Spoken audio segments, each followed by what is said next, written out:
अस्सलामुअलैकुम। आज हैदराबाद से 3 बड़े वाक़या पेश आए, सबकी डिटेल्स में बात करेंगे। वीडियो शुरू करने से पहले आप सभी से रिक्वेस्ट है कि हमारे चैनल को सब्सक्राइब कर लीजिए।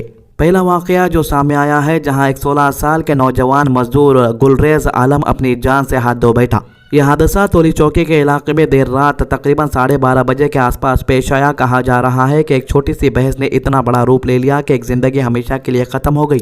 गुलरेज आलम और दूसरा लड़का मोकिल जो कि 19 साल का है, दोनों एक ही जगह नए जूस सेंटर पर काम करते थे। दोनों असल में बिहार के रहने वाले मजदूर थे जो रोजगार के लिए हैदराबाद आए। पुलिस के मुताबिक दोनों के दरमियान किसी बात पर बहस शुरू हुई, लेकिन अभी तक ये साफ नहीं हो सका कि असल वजह क्या थी। बहस इतनी बढ़ गई कि गुलरेज ने गुस्से में आकर मोकिल को थप्पड़ मार दिया। इसके बाद मोकिल ने रिएक्ट करते हुए लकड़ी के चमचे से गुलरेज पर वार किया। ये वार इतना शदीद था कि गुलरेज को सीरियस चोट लगी और बाद में उसकी हालत बिगड़ती गई। बताया जा रहा है कि उसके दिमाग में हेमोरेज हुआ जो उसकी मौत की वजह बनी। इस पूरे वाकये ने छोटी सी लड़ाई को एक संगीन जुर्म में तब्दील कर दिया। हुमायूं नगर पुलिस ने फौरन एक्शन लेते हुए इस मामले में भारतीय न्याय संहिता सेक्शन 103 के तहत कत्ल का केस दर्ज कर लिया है। मुलजिम मोकिल को गिरफ्तार कर लिया गया है और अब पुलिस पूरी तहकीकात कर रही है। पुलिस का कहना है कि दोनों के दरमियान पहले कोई दुश्मनी नहीं थी, जो इस बात को और ज्यादा परेशान कुन बना देता है कि एक अचानक बहस ने इतना बड़ा नुकसान कर दिया।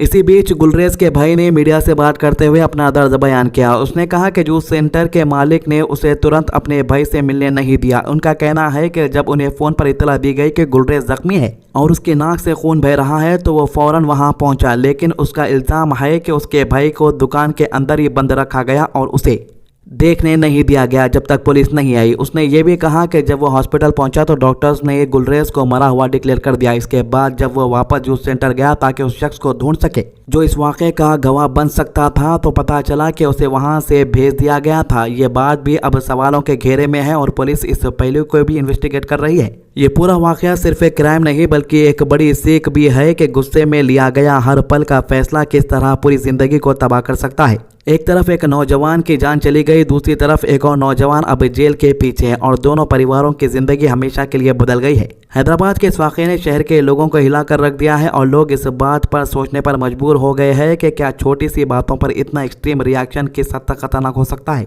मैं गया तो उसको बोला वो सेट लेके भाग गया, उसको अंदर में बंद करके रखा। जब पुलिस आया तब उसको बाहर निकाला, हम सबको देखने भी नहीं दिया, उसको टच भी। मैं बोला फोटो चाहिए उसका, तो फोटो भी नहीं लेने दिया एक भी उसका। बोला कोई जरूरत नहीं है। पुलिस वाला भी मेरे को साइड कर दिया। मेरा भाई है क्या, मैं देखने का हक नहीं है, मेरा पूछे बगैर लेके चला जाता। इसके अलावा हैदराबाद से एक और खौफनाक और दिल दहला देने वाली खबर सामने आई है, जहां जलविहार वाटर पार्क जो नेकलेस रोड के पास मौजूद है, यहाँ एक आरओ प्लांट में जोरदार धमाका हुआ। यह हादसा आज 8 अप्रैल को हुआ, जिसने पूरे इलाके में अफरा तफरी का माहौल पैदा कर दिया। लोग घबरा गए, वर्कर इधर उधर भागने लगे और आसपास के लोग भी डर के मारे जमा हो गए। रिपोर्ट के मुताबिक यह धमाका एक रिवर्स ऑस्मोसिस यानी पानी साफ करने वाले प्लांट में हुआ, जो आसपास के इलाकों को पीने का पानी सप्लाई करता है। पुलिस के इनिशियल इन्वेस्टिगेशन के हिसाब से लग रहा है कि प्लांट के अंदर प्रेशर ज्यादा बोल्ड हो गया था या फिर किसी पाइप या कंप्रेसर यूनिट में फॉल्ट आया, जिसकी वजह से यह धमाका हुआ। कुछ रिपोर्ट्स में यह भी बताया गया है कि एक शख्स ने आरओ प्लांट से जुड़ी पाइप को हिट किया था, जिसके बाद पाइप फट गया और फिर जोरदार धमाका हुआ। इस हादसे में 3 लोग जख्मी हुए, जिनकी पहचान अंजी, गंगुलाई और अपुल नायडू के नाम से हुई है, जो तीनों श्रीकाकुलम के रहने वाले बताए जा रहे। जख्मियों के हालात में फर्क बताया जा रहा है, जहां गंगुलाई की कंडीशन ज्यादा सीरियस है। उनके चेहरे और हाथ पर गहरी चोट लगी है और उसे फौरन सोमाजीगुड़ा के जो हॉस्पिटल शिफ्ट किया गया है, जहां डॉक्टर्स उसका इलाज कर रहे हैं। बाकी 2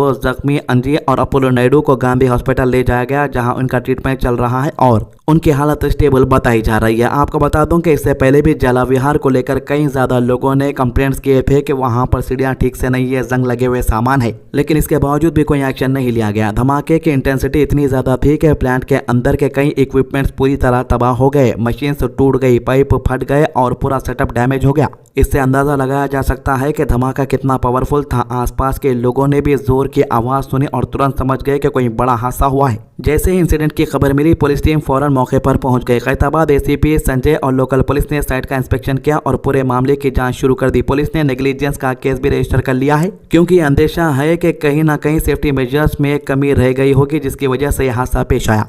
अथॉरिटीज ने कहा है कि अभी डिटेल्ड इन्वेस्टिगेशन चल रही है और एग्जैक्ट वजह तभी सामने आएगी जब टेक्निकल टीम पूरी तरह से एनालिसिस करेगी। ये भी देखा जा रहा है कि क्या मेंटेनेंस में कोई लापरवाही हुई थी या सेफ्टी प्रोटोकॉल फॉलो नहीं किए गए थे। इस हादसे ने एक बार फिर से सवाल खड़ा कर दिया है कि आखिर इंडस्ट्रियल और पब्लिक यूटिलिटी प्लांट में सेफ्टी स्टैंडर्ड कितना मजबूत है और क्या उन पर सही तरह से अमल हो रहा है या नहीं। फिलहाल सबकी दुआ है कि जो जख्मी है वो जल्दी से जल्दी सेहतमंद हो जाए और ऐसे हादसे दोबारा ना हो। जो लोग वहां मौजूद थे अभी भी इस धमाके के शौक में हैं और अथॉरिटीज से उम्मीद कर रहे हैं कि इस मामले में सख्त एक्शन लिया जाएगा ताकि मुस्तकबिल में किसी की जान खतरे में ना पड़े। इसके अलावा हैदराबाद के मलकाजगिरी इलाके में एंटी एनरोचमेंट ड्राइव के दौरान तकरीबन 50 टेम्परेरी शेड हटा दिए गए। ये पूरा ऑपरेशन आज सुबह से ही शुरू हुआ जब मलकाजगिरी म्युनिसिपल कॉर्पोरेशन के ऑफिशियल्स ने पुलिस के साथ मिलकर मलकाजगिरी एक्स रोड से लेकर आनंदबाग चौरास्ता तक सफाई मुहिम चलाई। अथॉरिटीज का कहना है कि यह कदम सड़कों को खुला रखने और इलीगल कब्जों को हटाने के लिए उठाया गया है। असिस्टेंट सिटी प्लानर वीबी श्रीनिवास राव ने बताया है कि यह ड्राइव प्लान थी और इसमें तकरीबन 50 अर्जी ढांचे यानी टेम्परेरी शेड को तोड़ दिया गया। पुलिस की मौजूदगी में पूरा ऑपरेशन स्मूथली कंडक्ट किया गया ताकि लॉ एंड ऑर्डर का मसला पैदा न हो, लेकिन ग्राउंड पर मंजर बिल्कुल मुख्तलिफ था जहां लोकल वेंडर्स ने इस एक्शन के खिलाफ एहतजाज किया और ऑफिशियल से वक्त मांगा, लेकिन उनकी बात नहीं सुनी गई और ड्राइव जारी रहा। इस वाक़े ने कई गरीब वेंडर्स की जिंदगी को हिलाकर रख दिया है। एक खातून वेंडर जिनका शेड गिराया गया अपनी मजबूरी बयान करते हुए रो पड़ी। उन्होंने कहा कि सुबह लगभग 9:30 बजे ऑफिशियल्स आए और बिना किसी इंतजार के तोड़फोड़ शुरू कर दी। उनका कहना है कि उन्होंने बहुत दरख्वास्त की थी कि थोड़ा वक्त दे दीजिए, लेकिन किसी ने उनकी बात नहीं सुनी। उन्होंने कहा कि उनका सब कुछ बर्बाद हो गया है और वो सुबह से कुछ खाए तक नहीं है, मजबूरन उन्हें लोगों से मदद मांगनी पड़ रही है। वो खातून मजीद कहती रही कि उन पर 10,000 रुपए का किराया बाकी है और अब उनके पास इतने पैसे नहीं है कि अपने बच्चों की स्कूल फीस अदा कर सके। उनके बच्चों के एग्जाम सिर्फ 2 महीने दूर है और वो समझ नहीं पा रही है कि अब क्या करे और कहाँ जाए। उनकी आवाज में बेबसी और दर्द साफ महसूस किया जा रहा था जब उन्होंने कहा कि उन्हें जबरदस्ती घसीट कर हटा दिया गया और उनका सारा सामान जैसा ढोल, रंग बिरंगी पॉट्स और दीपम सब कुछ तबाह कर दिया गया।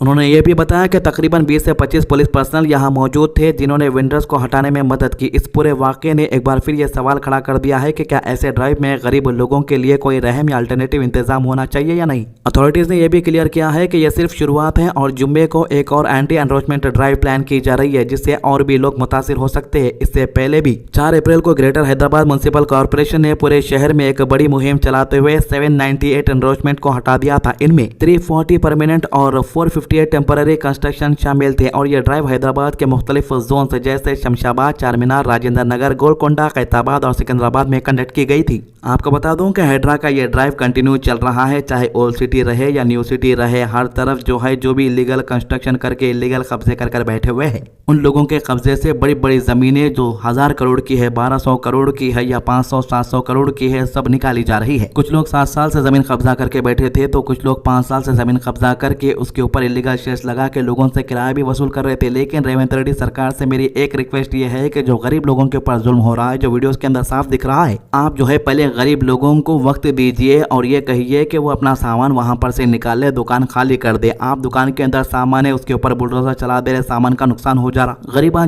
फाइनेंस लेके अपना बिजनेस स्टार्ट करते और जो गरीब के पास थोड़ा सा सोना रहता या थोड़ा सा चांदी रहता वो बेच के भी अपना बिजनेस शुरू करता। चाहे वो नारियल वाला रहने दो, इडली डोसा वाला रहने दो या मिट्टी के घड़े बेचने वाले रहने दो, वो लोग बड़ी मुश्किल से अपना रोजगार कमाते हैं और लोग करोड़ों रुपए कमाने के वास्ते रोड के ऊपर बैठ के बिजनेस नहीं करते। वो दिन का खर्चा या अपने बच्चों को पढ़ाई के लिए पैसे निकालने के लिए मेहनत करते। तो ये लगातार चलने वाली एंटी एनरोचमेंट ड्राइव एक तरह शहर की प्लानिंग और ट्रैफिक के लिए जरूरी बताई जा रही है, लेकिन दूसरी तरफ ये गरीब वेंडर्स के लिए एक बड़ी मुसीबत बनकर सामने आ रही है। ऐसे में सवाल ये उठ रहा है कि डेवलपमेंट और इंसानियत के दरमियान बैलेंस कैसे बनाया जाए ताकि शहर भी साफ हो और मुनज़्ज़म रहे और गरीब लोगों का रोजगार भी मुतासिर ना हो। तो ये 3 मामलों के अभी तक के अपडेट। हमारे चैनल को सब्सक्राइब कीजिए, वीडियोस को ज़्यादा से ज़्यादा शेयर कीजिए। अल्लाह हाफिज़।